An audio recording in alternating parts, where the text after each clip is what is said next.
हमारे हिंदू भाइयों में भी 33 करोड़ देवी देवता हैं। जहां ये लिखा हो एकम ब्रह्मा द्वितीय नास्ते, एक ही ब्रह्मा है दूसरा नहीं, एक ही ब्रह्मांड का रचयिता और रचनाकार, मास्टर ऑफ वर्ल्ड, एक क्रिएटर ऑफ यूनिवर्स एक ही है दूसरा नहीं, जहां इतनी बड़ी तौहीद हो वहां यह भी लिखा है कि 33 करोड़ देवी देवता हैं तुम्हारे। यचित्तियो यो पिम्बिम्बा नस्तस्मा देवी शोरीरिशा, यजुर्वेद के इस मंत्र को देखिए, जहां ये लिखा हो उसी से मांगो वही सब कुछ देने वाला है। यचित्तियो यो पिम्बिम्बा, उसी से मांगो वही सब कुछ देने वाला है। नस्तस्मा देवी शोरीरिशा, उसके अलावा कोई भी देवी देवता तुम्हें कुछ नहीं दे सकता। जहां इतनी बड़ी तौहीद हो वेदों के अंदर, वहां यह भी हो कि तुम्हारे 33 करोड़ देवी देवता हैं। रोजाना एक देवी को या एक देवता को आप खुश कर सकते हो, और 33 करोड़ को करना जरूरी है। सबको खुश करो। और यह भी कहा एक दिन में एक ही होगा, दो नहीं हो सकते। और एक भी अगर ना खुश रहा, अप्रसन्न रहा, तो जिंदगी भर की तपस्या भंग, जिंदगी भर की इबादत बेकार। अब आप बताइए 33 करोड़ देवी देवताओं को खुश करने के लिए कितना समय चाहिए, कितने दिन चाहिए? 33 करोड़। एक दिन में एक खुश होगा, एक दिन में दो नहीं हो सकते, तो 33 करोड़ दिन चाहिए 33 करोड़ देवी देवताओं को खुश करने के लिए। इंसान के पास इतना समय कहां है कि वो 33 करोड़ दिन तक जिंदा रह सके और 33 करोड़ देवी देवताओं को खुश कर सके। कुरान करीम तौहीद से भरा हुआ, तौहीद की दावत देते हुए कहता कुल हुवल्लाहु अहद, आए नबी कह दो कि अल्लाह एक है, अल्लाहुस समद, वो बेनियाज है, लम यलिद वलम यूलद, इसी पर पूरी तौहीद टिकी हुई है। लम यलिद वलम यूलद, उसने किसी को नहीं जना और न वो जना गया है, यानी उसको भी किसी ने नहीं जना, न उसने किसी को पैदा किया न उसको किसी ने पैदा किया। लम यलिद वलम यूलद, ना वो किसी का बेटा है ना उसका कोई बेटा है। लम यलिद, ना उसने किसी को जना, यानी न वो किसी का बाप है। वलम यूलद, न वो जना गया, यानी न वो किसी का बेटा है, न उसका बाप है, न उसका बेटा है, न उसकी बीवी है। ये तौहीद है खालिस। ये है उदऊनी अस्तजिब लकुम, मुझसे मांगो मैं तुम्हें दूंगा। ला तदू मिन दूनिल्लाहि मा ला यनफउका वला यजुर्रुक फइन फअलत फइन्नका इज़म मिनज़ ज़ालिमीन। अल्लाह को छोड़कर तुम किसी ऐसी हस्ती को मत पुकारो, अल्लाह को छोड़कर तुम किसी ऐसी हस्ती की इबादत न करो, किसी को अपनी हाजत रवाई और मुश्किल कुशाई के लिए मत पुकारो। मा ला यनफउका वला यजुर्रुक, जो तुम्हें न नफा पहुंचा सकती है न नुकसान पहुंचा सकती है। मा ला यनफउका वला यजुर्रुक, जो तुम्हें न नफा दे सकती है न नुकसान पहुंचा सकती है। मा ला यनफउका वला यजुर्रुक, जो तुम्हें न नफा दे सकता है न नुकसान पहुंचा सकता है। फ़इन फ़अलत फ़इन्नका इज़म मिनज़ ज़ालिमीन, अगर तू ऐसा करेगा तो जालिमों में लिखा जाएगा। फ़इन फ़अलत फ़इन्नका इज़म मिनज़ ज़ालिमीन, अगर तू अल्लाह को छोड़कर किसी और से मदद तलब करेगा, मांगेगा, पुकारेगा, तो तू जालिम कहलाएगा। यही तौहीद है। इस्लाम की खुसूसियत यह है कि यह दीने तौहीद है। दूसरी खुसूसियत यह है कि रिसालत का सही तसव्वुर इस्लाम ने पेश किया है।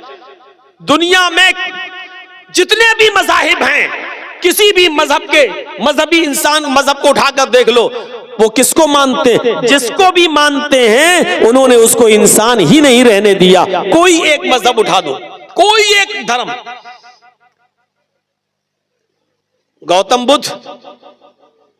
गौतम बुद्ध के मानने वालों ने, आप चले जाइए नेपाल लुम्बिनी में, मैं गया हूं गौतम बुद्ध का मंदिर, मुझे जब मेरा प्रोग्राम था लोग मुझे घुमाने के लिए ले गए, मुझे दिखाया गौतम बुद्ध में के मूर्ति के नीचे वो लिखा हुआ है बुद्ध भगवान। वो गौतम बुद्ध, वो गौतम जो अपने सच्चाई की तलाश में निकले, अपनी बीवी को छोड़ा, अपने बेटे राहुल को छोड़ा और सच्चाई की तलाश में जंगलों में निकल गए, लकड़ियां चबा चबा कर जंगल में घूमते रहे और अपनी परवरिश करते रहे और सच्चाई की तलाश में रहे। जो एक इंसान थे, लेकिन उनके मानने वालों ने इंसानियत के दर्जे से उनको निकाल कर भगवान का दर्जा दे दिया। और आज गौतम बुद्ध के मंदिर पर आप देखेंगे लिखा होगा बुद्ध भगवान।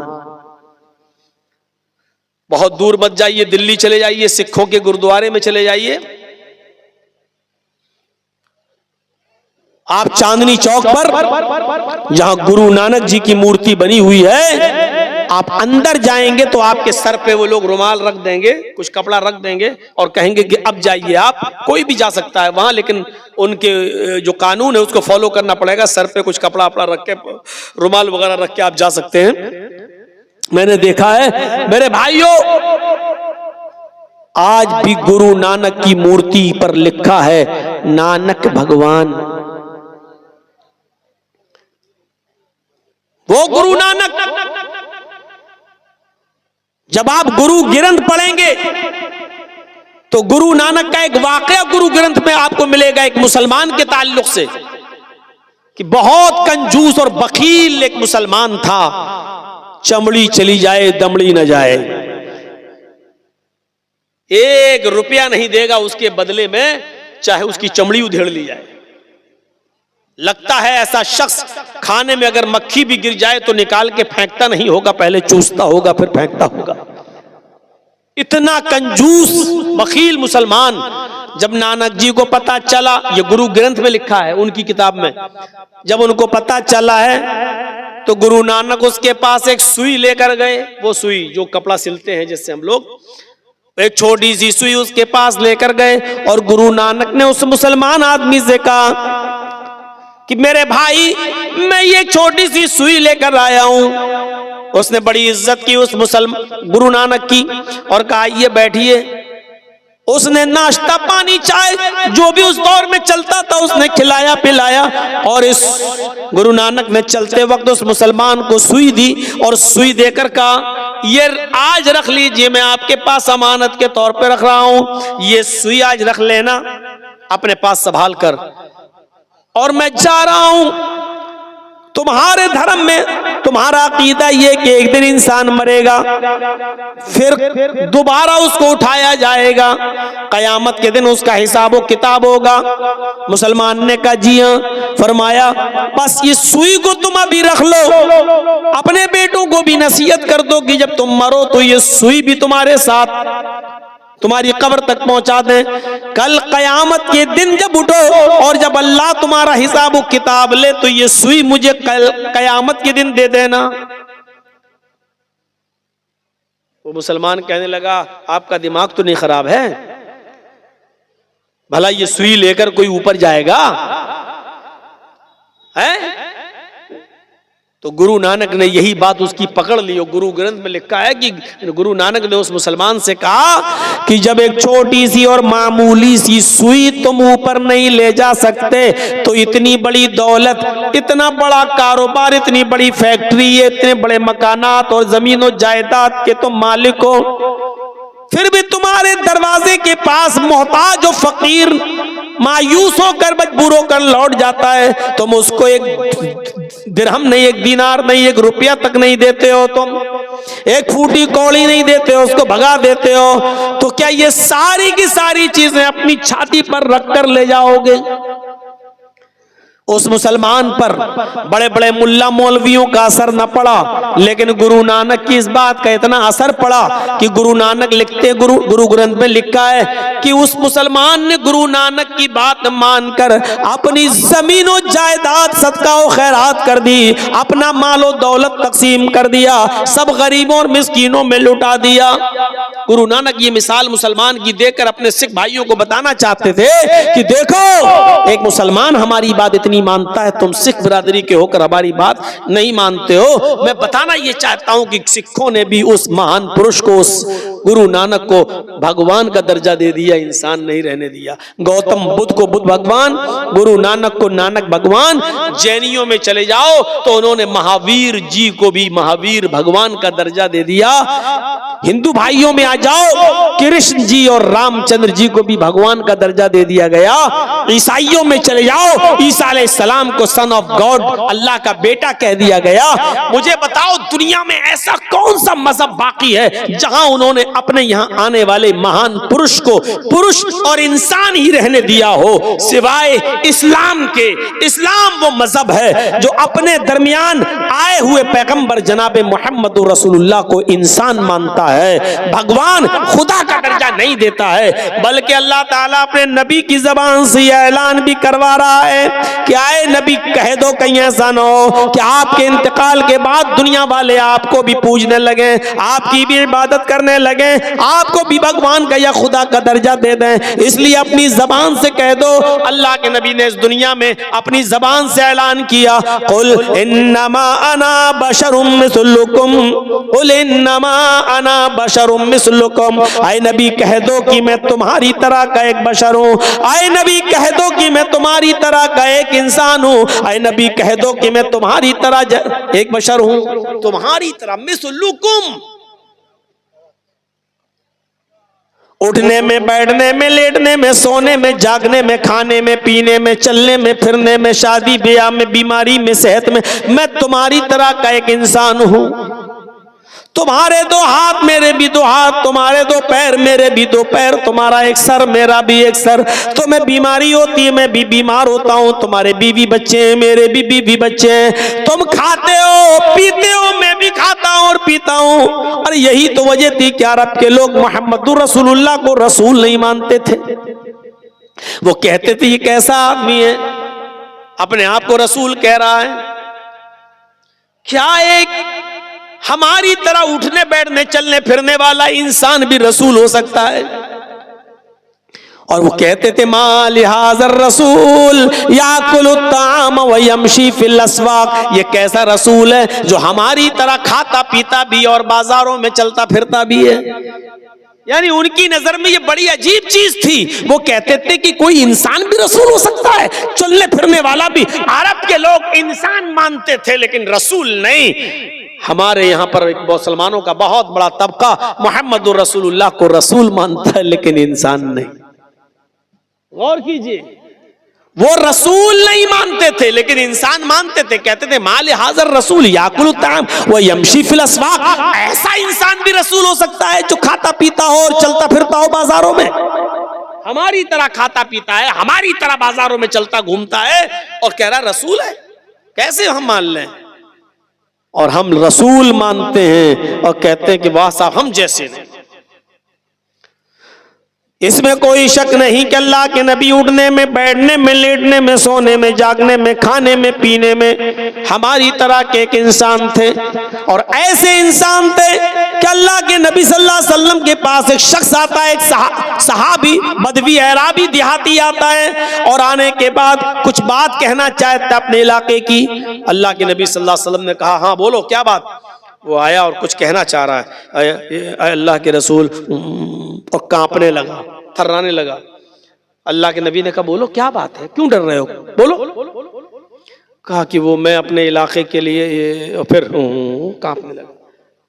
अल्लाह के रसूल अपनी जगह से उठे और उस देहाती के पास, उस अराबी के पास गए और जाने के बाद उसके दोनों कांधों को पकड़ा, ऐसे दोनों कांधों को पकड़ा और कहा ला तखफ, डरो नहीं, क्यों डर रहे हो। और आगे जो जुमले कहे वो देखिए, इन्नी लस्तु बी मलिक, मैं बादशाह नहीं हूं।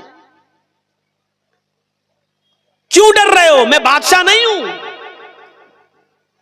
मेरे सामने तुम कुछ बात कहना चाहते हो कहो। इन्नी लस्तु बि मलिक, मैं बादशाह नहीं हूं। अब उसने सोचा हाँ ये तो सही कह रहे हैं, मैं बादशाह नहीं हूं। और उसका डर उसके दिल से निकालने के लिए आपने कहा अनबनु इमरातिन ताकुलुल कदीद। बोलो जो बोलना हो, मैं बादशाह नहीं हूं, डरो मत। मैं भी एक ऐसी औरत का बेटा हूं, मुझे भी ऐसी मां ने पैदा किया है। मैं भी एक ऐसी औरत के पेट से बाहर आया हूं जो गोश्त के सूखे टुकड़े खाती थी।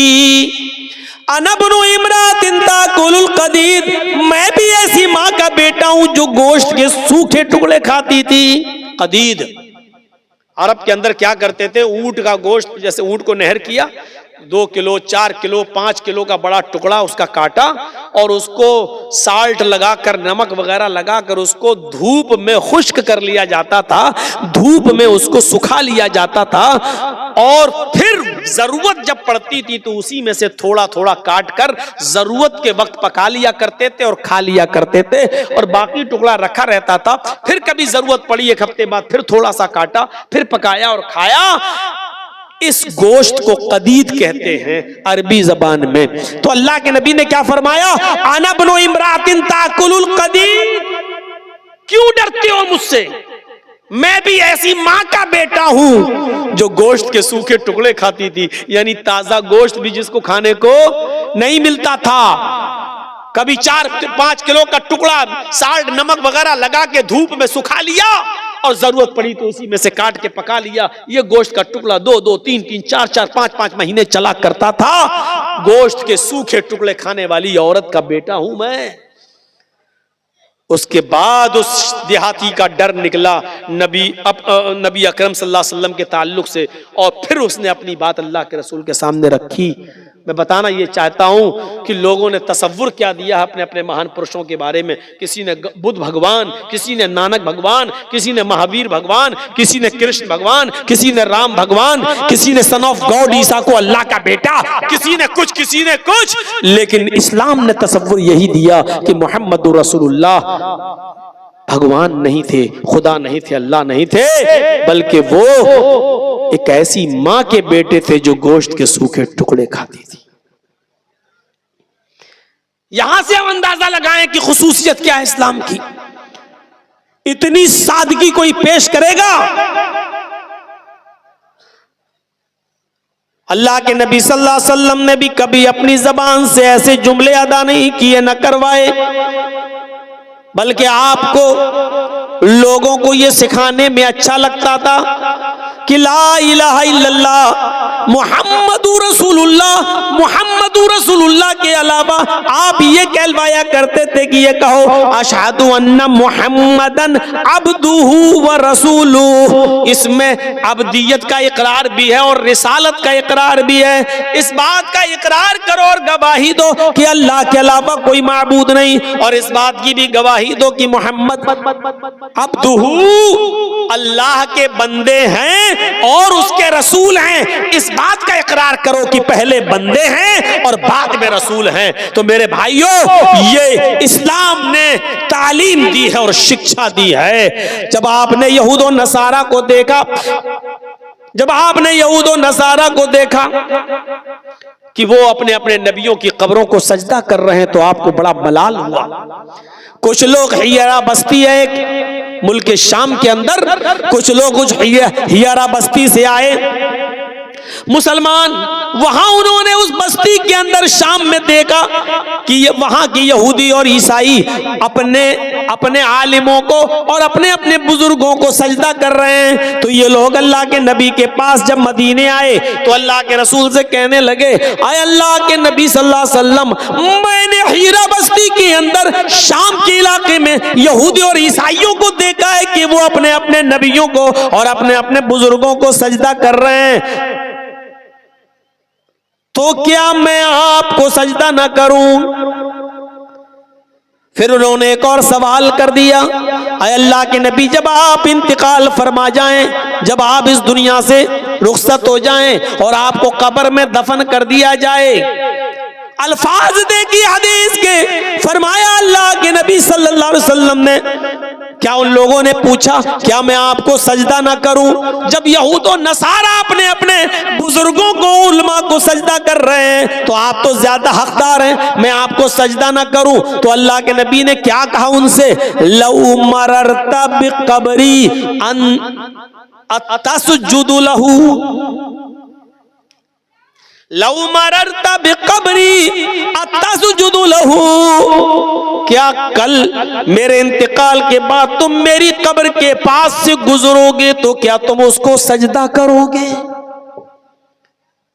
वो क्या कह रहे हैं? अय अल्लाह के रसूल, मैंने देखा है कि लोग अपने अपने उलमा को सजदा कर रहे हैं, यहूद और नसारा अपने अपने बुजुर्गों को सजदा कर रहे हैं, तो क्या मैं आपको सजदा ना करूं? वो जिंदगी में इजाजत मांग रहे हैं साहबा, क्या मैं आपको सजदा ना करूं? और आप जिंदगी में तो छोड़ो, आप उनसे सवाल कर रहे हैं लऊ मररता बिकबरी तसजुदु लहू, क्या तुम मेरी कब्र के पास से गुजरोगे तो सजदा करोगे? कोई मुआफिकत देख रहे हैं सवाल और जवाब में? वो इजाजत मांग रहे हैं साहबा कि मैं क्या आपको सजदा ना करूं, यानी आप भी तो जिंदा, क्या मैं आपको सजदा ना करूं? तो अल्लाह के रसूल सल्लल्लाहु अलैहि वसल्लम कह रहे हैं क्या तुम मेरी कब्र के पास से गुजरोगे तो सजदा करोगे? यानी आपको फिक्र अपनी जिंदगी की नहीं है, आपको फिक्र है अपने इंतकाल के बाद कहीं ये लोग मेरी कब्र को सजदा ना करने लगे। जिंदगी में तो मैं इनको रोक लूंगा, अभी मैं बाहयात हूं, मैं इनको मना कर दूंगा, मैं इनको रोक लूंगा, अभी तो मेरे पास ताकत है रोकने की, अभी मैं मना कर दूंगा नहीं मुझे सजदा बिल्कुल मत करो, तो जिंदगी में तो मैं रोकने की ताकत रखता हूं, तो आपको फिक्र हुई कहीं मेरे इंतकाल के बाद ये सजदा ना करने लगे मेरी कब्र पर, तो आपने क्या कहा? लऊ मररता बिकबरी अतसजुदु लहू, कल तुम मेरी कब्र के पास से गुजरोगे तो सजदा करोगे? उन्होंने कहा ला, नहीं अल्लाह के रसूल, नहीं, कब्र के पास से गुजरूंगा तो सजदा नहीं करूंगा। आपने कहा फला तफअलू, ऐसा करना भी नहीं।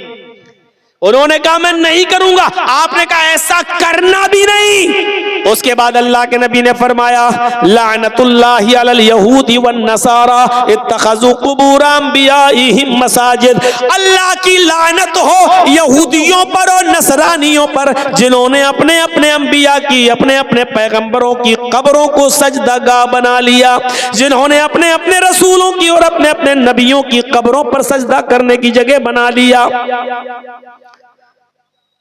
साहिब अर्रहीक़ुल मख्तूम मौलाना सफ़ीउर रहमान साहब मुबारकपुरी रहमतुल्लाह अलैह की किताब पढ़िए माया नाज़ तसनीफ़ अर्रहीक़ुल मख्तूम, और आखिरी वक्त के नबी के हालात, तो नबी अकरम ने इंतकाल से 2 दिन पहले ये दुआ भी मांगी थी अल्लाह तबारक व तआला से, अल्लाहुम्मा ला तजअल कब्री वस्नन युअबद, अल्लाहुम्मा ला तजअल कब्री वस्नन युअबद, आय अल्लाह मेरे इंतकाल के बाद मेरी कब्र को बुतखाना ना बना देना, अल्लाह मेरी कब्र को मेरे इंतकाल के बाद ऐसी जगह ना बना देना जहां लोग इबादत करने लगे, मेले ठेले लगने लगे, ज़ियारतें होने लगे, चिराग जलने लगे, ये सब होने लगे।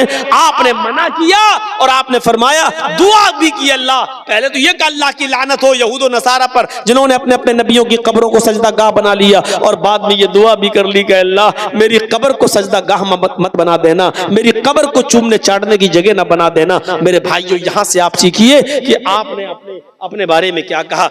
ये सिर्फ इस्लाम की खुसूसियत है, सिर्फ इस्लाम की, वरना हिंदू धर्म, हिंदू भाइयों में देवी देवता नहीं। एक बेटा अपने शराबी और जुआरी बाप के भी पैर छूता है और उसको भी रुकू करता और सजदा करता है। एक पत्नी अपने जुआरी और कबाबी पति के भी पैर छूती है। इस्लाम के तसव्वुर को समझने की कोशिश करो तो इस्लाम तौहीद, दीन तौहीद भी है, दीन रिसालत भी है, रिसालत का सही तसव्वुर पेश करता है। और हिंदू मजहब की किताबों में भी लिखा है कि आखिरी नबी भगवान नहीं इंसान होगा, उसका नाम अहमद होगा। वेदा हामिद पुरुष महानिमादित्य वरुण तपस प्रस्ताद यन्याया, वेदा हामिद पुरुष, अहमद पैदा होगा, अहमद जन्म लेगा, पुरुष महानिमादित्य महान पुरुष होगा, उसके बराबर कोई दूसरा नहीं होगा। पुरुष इंसान कहा गया है वेदों में, अहमद नाम बताया गया है। अल्लाह के नबी के दो नाम थे ना, एक मोहम्मद और अहमद, दोनों नाम कुरान में आए हैं। मोहम्मद नाम आपके दादा अब्दुल मुत्तलिब ने रखा है और अहमद नाम आपकी माँ आमिना ने रखा है, और दोनों नाम कुरान में आए हैं। मुहम्मदुर रसूलुल्लाह वल्लज़ीना मअहू अशिद्दाउ अलल कुफ़्फ़ारि रहमाउ बैनहुम, ये मोहम्मद नाम भी आया है। और ईसा अलैहिस्सलाम ने बशारत दी अपनी कौम को, तो कहा था व मुबश्शिरम बिरसूलिन याती मिन बाद इस्मुहु अहमद, मैं तुम्हें खुशखबरी सुनाता हूं एक ऐसे रसूल की जो मेरे बाद आएगा, उसका नाम अहमद होगा। मोहम्मद और अहमद दोनों नाम आए, और वेदों में क्या कहा गया, वो भगवान नहीं होगा, अहमद उसका नाम होगा, पुरुष इंसान होगा, महान इमादत, इतना बड़ा महान पुरुष होगा कि उसके बराबर कोई दूसरा नहीं होगा। वरुण तपसा, ईश्वर का, अल्लाह का बहुत ज्यादा नाम लेने वाला होगा, अल्लाह का नाम बहुत ज्यादा लेगा। अल्लाह का नाम जितना अल्लाह के नबी ने लिया, हमें कोई लेता हुआ नजर ही नहीं आता। कहां है, मुझे दुनिया अपनी तारीख में दिखलाए कि किसने नाम लिया है अल्लाह का इतना ज्यादा। सुबह से लेकर सोने तक, उठे बिस्तर से, सबसे पहले आंख खुली, आंख खुलते ही अल्लाह का नाम, अल्हम्दुलिल्लाहिल्लज़ी अहयाना बअदा मा अमातना व इलैहिन नुशूर, अल्हम्दुलिल्लाहिल्लज़ी अहयाना, अल्लाह का नाम। अब नमाज पढ़ने के लिए उठ रहे हैं, चाहे तहज्जुद हो या फजर की नमाज हो, तो वुजू बनाने के लिए जैसे ही बैठे, बिस्मिल्लाह, अल्लाह का नाम। वुजू बनाकर फारिग हुए, अशहदु अल्ला इलाहा इल्लल्लाह, अल्लाह का नाम। मस्जिद में कदम रखने जा रहे हैं नमाज फजर के लिए, जैसी मस्जिद में कदम रखते हैं, अल्लाहुम्मा फ़्तह ली अबवाबा, अल्लाह का नाम, अल्लाहुम्मा फ़्तह ली अबवाब रहमतिक, अल्लाह का नाम। मस्जिद में दाखिल होते हैं, नमाज शुरू करते हैं, अल्लाहु अकबर, अल्लाह का नाम।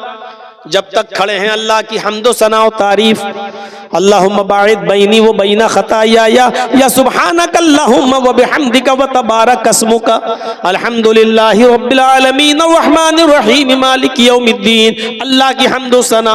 अब रुकू में जा रहे हैं तो अल्लाहु अकबर, अल्लाह का नाम। जब तक रुकू में अल्लाह का नाम, सुब्हानक अल्लाहुम्मा रब्बना व बिहम्दिका अल्लाहुम्मा इग़फिरली, अल्लाह का नाम। या सुब्बुहुन कुद्दूसुन रब्बुल मलाइकति वर्रूह, अल्लाह का नाम। या सुब्हान रब्बियल अज़ीम, रब का नाम। रुकू से उठ रहे हैं तो समी अल्लाहु लिमन हमिदा, अल्लाह का नाम। सजदे में जा रहे हैं तो अल्लाहु अकबर, अल्लाह का नाम। जब तक सजदे में है अल्लाह का नाम। दोनों सजदों के बीच में बैठे हुए हैं तो रब्बिग़फिरली, रब्बिग़फिरली, अल्लाह का नाम, रब का नाम। या अल्लाहुम्मा इग़फिरली वरहमनी वहदनी वआफ़िनी वरज़ुक़नी, अल्लाह का नाम। आखिरी रकात में बैठे हैं तो अत्तहियात में बैठे हैं तो अल्लाह का नाम, अत्तहियातु लिल्लाहि वस्सलावातु वत्तय्यिबात, अल्लाहुम्मा सल्लि अला मुहम्मद, अल्लाहुम्मा बारिक अला मुहम्मद, अल्लाहुम्मा इन्नी अऊज़ु बिका मिन अज़ाबिल क़ब्र व अऊज़ु बिका मिन फितनतिल मसीहिद दज्जाल, या अल्लाहुम्मा इन्नी ज़लमतु नफ़्सी ज़ुल्मन कसीरन व ला यग़फ़िरु ज़ुनूबा इल्ला अंत। अल्लाह के नबी ये दुआ पढ़ा करते थे, अल्लाहुम्मा इन्नी अऊज़ु बिका मिन अज़ाबिल क़ब्र, और अबू बकर सिद्दीक़ ये दुआ पढ़ा करते थे, अल्लाहुम्मा इन्नी ज़लमतु नफ़्सी ज़ुल्मन कसीरा। दोनों बुखारी के अंदर आई हैं। अल्लाह के नबी सल्लल्लाहु अलैहि वसल्लम से जब अबू बकर सिद्दीक़ ने पूछा और कहा कि अल्लाह के नबी मुझे कोई ऐसी दुआ बताइए जिस दुआ को पढ़कर मैं अपने गुनाहों की माफ़ी अल्लाह ताला से मांगता रहूं, तो अल्लाह के नबी ने उनको ये दुआ सिखलाई, आए अबू बकर तुम ये दुआ पढ़ते रहा करो, अल्लाहुम्मा इन्नी ज़लमतु नफ़्सी ज़ुल्मन कसीरा वला यग़फ़िरु ज़ुनूबा इल्ला अंत फ़ग़फ़िरली मग़फ़िरतम मिन इंदिका वरहमनी इन्नका अंतल गफ़ूरुर रहीम। ये दुआ सिखलाई थी अल्लाह के नबी सल्लल्लाहु अलैहि वसल्लम ने, और खुद अल्लाह के नबी का मामूल ये था कि आप ये दुआ पढ़ा करते थे, अल्लाहुम्मा इन्नी अऊज़ु बिका मिन अज़ाबिल क़ब्र व अऊज़ु बिका मिन फितनतिल मसीहिद दज्जाल। मेरे भाइयों, अल्लाह का नाम यहाँ पर भी ले रहे हैं। नमाज शुरू की थी तो अल्लाह के नाम के साथ, अल्लाहु अकबर। अब जब नमाज कंप्लीट करके खत्म करने का वक्त आया तो अल्लाह ही के नाम पर खत्म कर रहे हैं, अस्सलामु अलैकुम व रहमतुल्लाह, अल्लाह का नाम। नमाज से फारिग, अब जब तक मस्जिद में बैठे हैं अल्लाह का नाम, अल्लाहु अकबर, अस्तगफिरुल्लाह, अस्तगफिरुल्लाह, अस्तगफिरुल्लाह, अल्लाहुम्मा अंतस्सलाम व मिनकस्सलाम, अल्लाहु ला इलाहा इल्ला अंता सुब्हानका इन्नी कुन्तु मिनज़ ज़ालिमीन, या ला इलाहा इल्लल्लाह वहदहु ला शरीका लह लहुल मुल्कु व लहुल हम्द व हुवा अला कुल्लि शैइन कदीर, अल्लाहु ला इलाहा इल्ला हुवल हय्युल क़य्यूम ला तख़ुज़हु सिनतुन व ला नौम, क़ुल अऊज़ु बिरब्बिल फ़लक़, क़ुल अऊज़ु बिरब्बिन नास, क़ुल हुवल्लाहु अहद, सुब्हानल्लाह, अल्हम्दुलिल्लाह, अल्लाहु अकबर। जब तक मस्जिद में बैठे हैं अल्लाह का नाम, अब मस्जिद से निकल रहे हैं तब भी अल्लाह का नाम, अल्लाहुम्मा इन्नी अस्अलुका मिन फ़ज़लिक। घर में दाखिल हो रहे हैं तो अस्सलामु अलैकुम व रहमतुल्लाह, घर से बाहर निकल रहे हैं बिस्मिल्लाहि तवक्कलतु अलल्लाह रब्बी व रब्बुकल्लाह, किसी आदमी से मुलाकात हो गई अस्सलामु अलैकुम व रहमतुल्लाह, मुसाफा कर रहे हैं तो यगफिरुल्लाहु लना व लकुम, छींक आई तो अल्हम्दुलिल्लाह, सामने वाला छींक दिया और उसकी मुंह से निकल गया अल्हम्दुलिल्लाह तो उसको जवाब दे रहे हैं यरहमुकल्लाह। कपड़ा पहन रहे हैं तो अल्लाह का नाम, कपड़ा उतार रहे हैं तो अल्लाह का नाम, घर में दाखिल हो रहे हैं तो अल्लाह का नाम, घर से निकल रहे हैं तो अल्लाह का नाम, किसी ऊंची जगह पर चढ़ रहे हैं तो अल्लाहु अकबर, किसी ऊंचाई से नीचे, पहाड़ी से नीचे उतर रहे हैं तो सुभान अल्लाह। एक मिनट ऐसा बता दो कि जिस मिनट में मोहम्मद रसूलुल्लाह की जबान अल्लाह का नाम न ले रही हो। खाना खा रहे हैं तो बिस्मिल्लाह, खाना खा के फारिग हुए तो अल्हम्दुलिल्लाह। अगर अपनी बीवी से अपने जायज मुतालबात पूरे कर रहे हैं तो उधर भी अल्लाह का नाम, अल्लाहुम्मा जन्निब शैतान व जन्निब शैतानी मा रज़क़ना। गौर करो मेरे भाई, यहां तक कि लैट्रीन और पेशाब और पायखाने में जा रहे हैं तो उधर भी अल्लाहुम्मा इन्नी अऊज़ु बिका मिनल खुब्सी वल खबाइस। पूरा दिन आपका गुजर गया अल्लाह का नाम लेते लेते, अब बिस्तर पे सोने की बारी आई, उठे थे तो अल्लाह का नाम लेकर, अब सो रहे हैं तब भी अल्लाहुम्मा बिइस्मिका अमूतु व अहया वरुण तपसा, अल्लाह का बहुत नाम लेगा। अल्लाह का इतना नाम लिया है तो सिर्फ जनाब मोहम्मद रसूलुल्लाह सल्लल्लाहु अलैहि वसल्लम ने। तो इस्लाम की खुसूसियत क्या है कि ये दीन तौहीद भी है, दीन रिसालत भी है, दीन मसावात, बराबरी का सबसे बड़ा अलंबरदार, मसावात का सबसे बड़ा अलंबरदार। आज भी सेकुलर की बातें होती हैं, लेकिन आज भी किसी मंदिर के अंदर किसी हरिजन की एंट्री आज भी नहीं होती। आज भी कोई ऊंची कौम का आदमी किसी नीची कौम जात की बरादरी के आदमी के साथ एक थाली में नहीं खा सकता है। आज भी ब्राह्मण और हरिजन दोनों एक साथ मिलकर किसी मंदिर में पूजा नहीं कर सकते। डॉक्टर अंबेडकर ने यही सब चीजें तो देखी थी तो उन्होंने छोड़ दिया था हिंदू धर्म और कहा था कि मैं इस्लाम कबूल कर रहा हूं। लेकिन महात्मा गांधी ने कह दिया कौन सा इस्लाम? हनफी, शाफी, मालिकी, हम्बली, शिया, सुन्नी, बरेलवी, कादियानी, चकलालवी, रिजवी, अहले हदीस। ये क्या, उन्होंने इतने नाम गिना दिए। उन्होंने कहा ओफो, कुरान पढ़ा तो समझ में आ गया, मैं इस्लाम लाने के लिए तैयार। अब इतने मसलक तुमने बता दिए, अब इनमें से कौन अच्छा है? सबको पढ़ना पड़ेगा हमें। अगर एक साल भी सबको पढ़ा तो 72 साल लग जाएंगे 72 फिरकों को पढ़ने में। इतनी तो मेरी जिंदगी भी नहीं रह गई है। गौर कीजिए, कुरान पढ़ा तो समझ में आ गया। और जब महात्मा गांधी ने उनके सामने हनफी, शाफी, मालिकी, हम्बली, चकलालवी, कादियानी, शिया, सुन्नी, बरेलवी, ये वहाबी, ये सब रखा तो उनका दिमाग चकरा गया। उन्होंने कहा मैं इस्लाम भी छोड़ रहा हूं, अब मैं बौद्ध धर्म कबूल कर रहा हूं। फिर वो बुद्धिस्ट बन गए अपने 20,000 अनुयायियों के साथ। मसावात का दर्स अगर देता है तो इस्लाम देता है। या अय्युहन्नास इन्ना खलकनाकुम मिन ज़करिन व उन्सा वजअलनाकुम शुऊबन व क़बाइला लिताअरफू इन्ना अक्रमकुम इंदल्लाहि अत्काकुम। आए संपूर्ण जगत की मानव जाति, आए सारी दुनिया के इंसानों, हमने तुम्हें एक ही मर्द और एक ही औरत से पैदा किया है। तुम्हारा बाप एक, तुम्हारी माँ एक, तुम सब आदम की औलाद हो, तुम सब हव्वा के बेटे हो, तुम सबका एक ही बाप है मनु आशु, और तुम सबकी एक ही माँ है शत्रुपा ह्यूबती। तुम सब इसी माँ के और इसी बाप के बेटे हो। ये कुरान ने सबको भाई भाई कहा है, सबको कहा तुम सारी दुनिया के इंसानों तुम्हारा बाप एक है, तुम्हारी माँ एक है। इन्ना खलकनाकुम मिन ज़क्रिन व उन्सा। और इस्लाम लाने के बाद सारे काले गोरे के फर्क को मिटा दिया जाता है। देख लीजिए, हय्या अलस सला की आज़ान की आवाज जब कानों में पड़ती है, अमीर गरीब सब अल्लाह के घर में जमा है। अंसारी भी है, खान भी है। मस्जिद के बाहर अपने आप को बड़ा कहना, छोटा कहना, तू बड़ा मैं बड़ा, तू छोटा मैं छोटा, ये मस्जिद के बाहर कहना। मेरे घर में आए हो तो सब बराबर हो, खान भी हो, अंसारी भी हो, तेली भी हो, सो भी जिस बिरादरी के मानने वाले हो, सब लोग मेरे घर में एक हैं। कदम से कदम सबको मिलाना है, टखने से टखना सबको मिलाना है, कांधे से कांधा सबको मिलाना है। बहुत बड़ा अमीर आदमी हो, चाहे कितनी बड़ी दौलत हो, लेकिन इल्म नहीं है। एक गरीब आदमी का बच्चा आलिम कुरान है या आलिम है हदीस है, पढ़ के आया है मदरसे से, बहुत गरीब है बच्चा, बेचारा उसका बाप ज़कात ले लेके खाता है और अपने बच्चों को खिलाता है। लेकिन अगर इल्म में माहिर और आगे है, मौलवी है, हाफिज है, तो वो मुसल्ले इमामत पे खड़ा होगा और बड़े से बड़ा अमीर उसके पीछे नमाज पढ़ेगा। ये मसावात का दर्स अगर किसी मजहब ने इज्तिमाई शक्ल में दिया है तो वो इस्लाम है।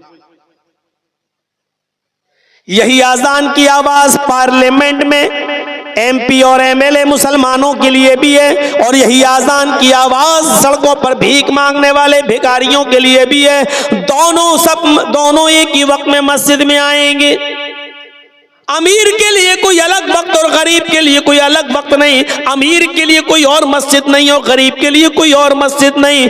मेरे घर में आए हो तो सब बराबर हो, सब फकीर हो। यहाँ मांगो मुझसे, अपने घर में दौलत दिखाना, मेरे घर में तुम सब फकीर हो। अंतुमुल फुकरा, आए मस्जिद में आने वालों तुम सब फकीर हो, तुम सब मेरे फकीर हो। वल्लाहु गनियुन हमीद, अल्लाह गनी है, वो बेनियाज है, वही काबिल तारीफ है। बस अल्लाह ही मालिक है और सब फकीर हैं। ये दर्स देता है इस्लाम। नमाज हमें ये दर्स देती है। साथ में पैर से पैर और टखने से टखना, कदम से कदम। कोई अमीर आदमी ये नहीं कह सकता हट, गरीब आदमी चल पैर उधर कर, और ये भी नहीं कह सकता है चल हट पीछे जा चल। किसी के बाप में इतनी हिम्मत नहीं। अमीर होगा तू तो अपने घर का, अल्लाह के घर में तू भी फकीर है, तू भी मांगने गया है। बड़े बड़े चौधरियों की और बड़े बड़े सरमायादारों की चौधराहट मस्जिद में आने के बाद सब फेल। क्यों? तुम सब फकीर मांगने ही तो आए हो। पूरी नमाज क्या दुआ ही तो है, पूरी नमाज क्या भीख ही तो है। आप अल्लाह से मांगी तो रहे हो, इहदिना सिरातल मुस्तकीम, अल्लाह को सीधा रास्ता दिखा। आप मांगी तो रहे हो, अल्लाहुम्मा ग़फ़िरली, अल्लाह मुझे बख्श दे, वरहमनी, मेरे ऊपर रहम फरमा, वहदनी, मुझे हिदायत दे, वआफ़िनी, मुझे आफियत दे, वरज़ुक़नी, और मुझे रिज़्क़ दे। अरे मांग ही तो रहे हो तुम अल्लाह से। पूरी नमाज तो भीख है, यानी आप अल्लाह से मांगने गए हैं। आप तो खुद साबित कर रहे हैं कि अल्लाह मालिक है और हम फकीर, और तुम किसी गरीब आदमी को भगाओगे।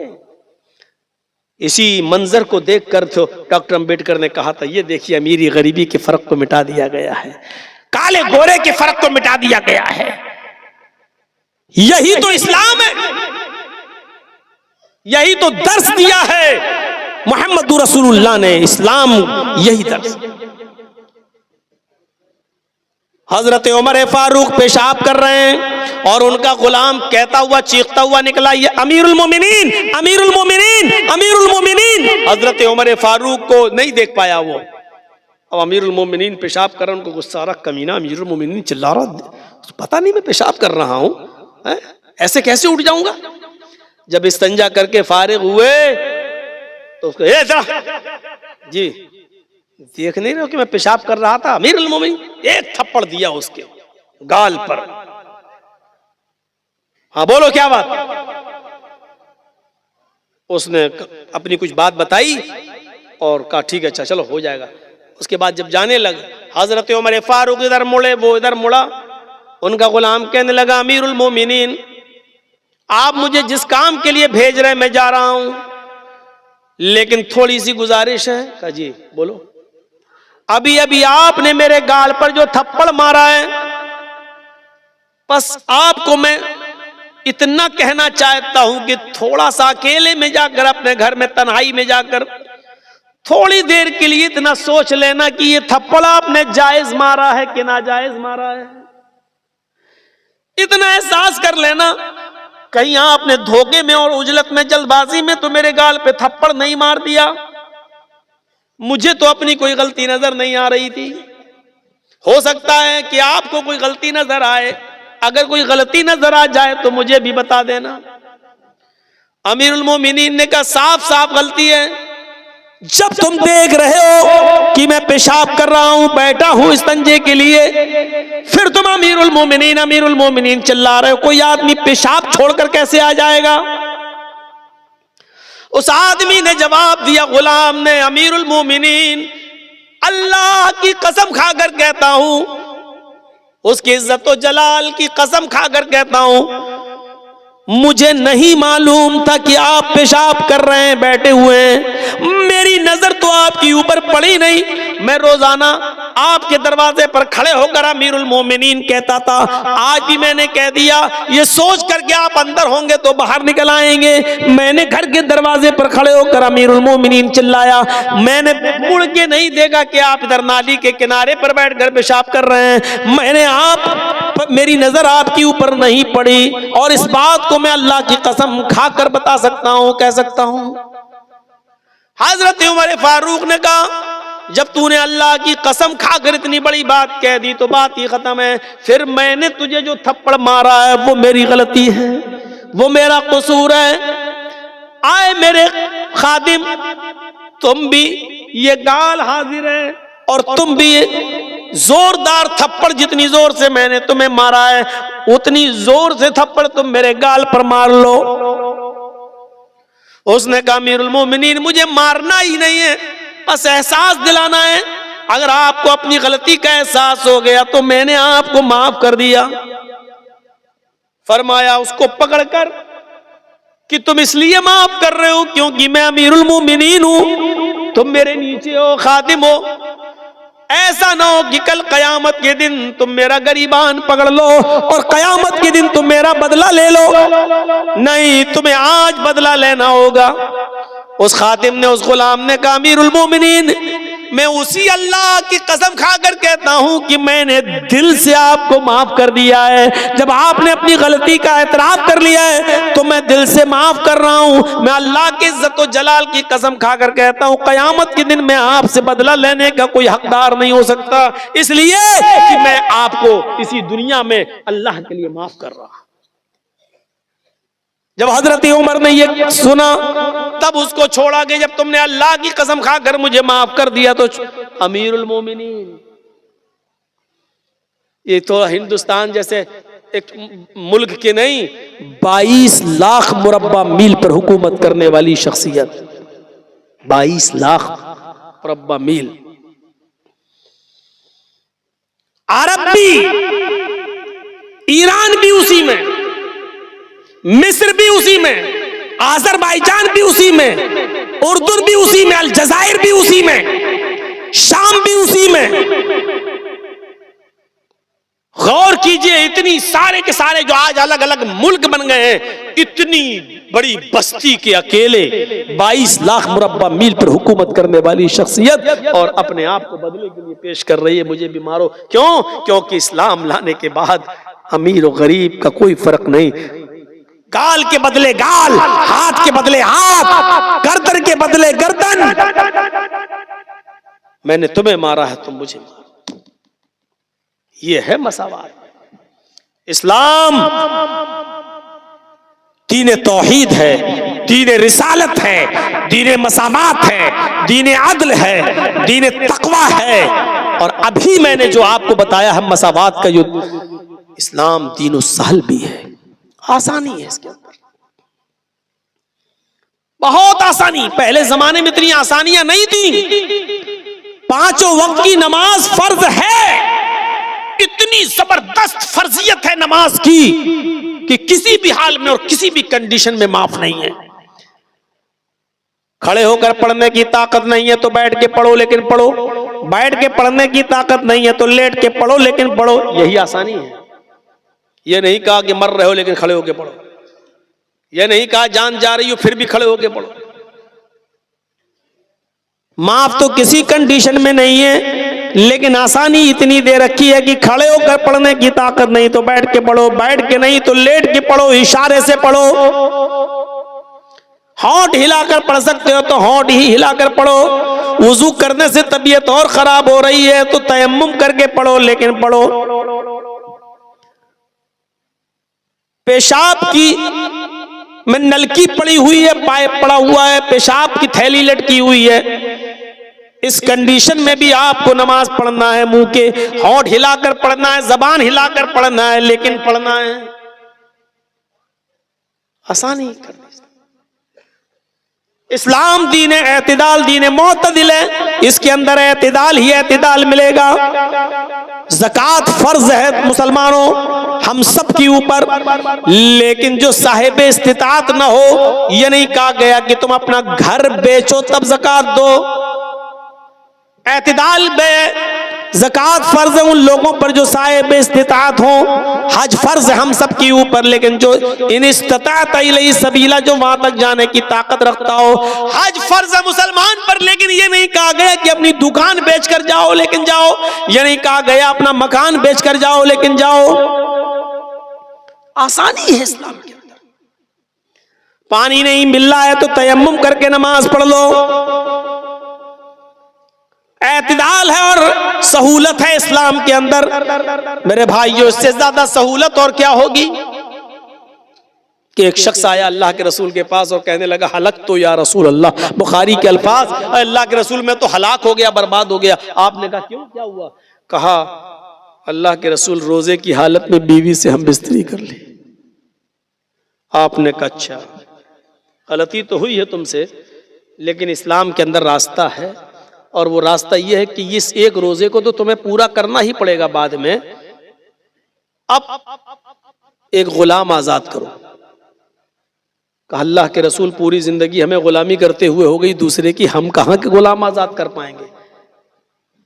अल्लाह के नबी ने फरमाया तो दूसरा ऑप्शन भी है, अगर गुलाम आजाद करने की ताकत नहीं है तो 60 रोजे रखो मुसलसल, पे दर पे कंटिन्यू, शहरैनी मुतताबिऐन, कंटिन्यू रखना है, रेगुलर, पर पे दर पे, एक भी छूटना नहीं चाहिए बीच में। 60 रोजे मुसलसल बिला किसी उज़्र और बिला किसी बीमारी के, एक भी रोजा आपने अगर छोड़ दिया तो अब तक जितने रखे वो सब बेकार।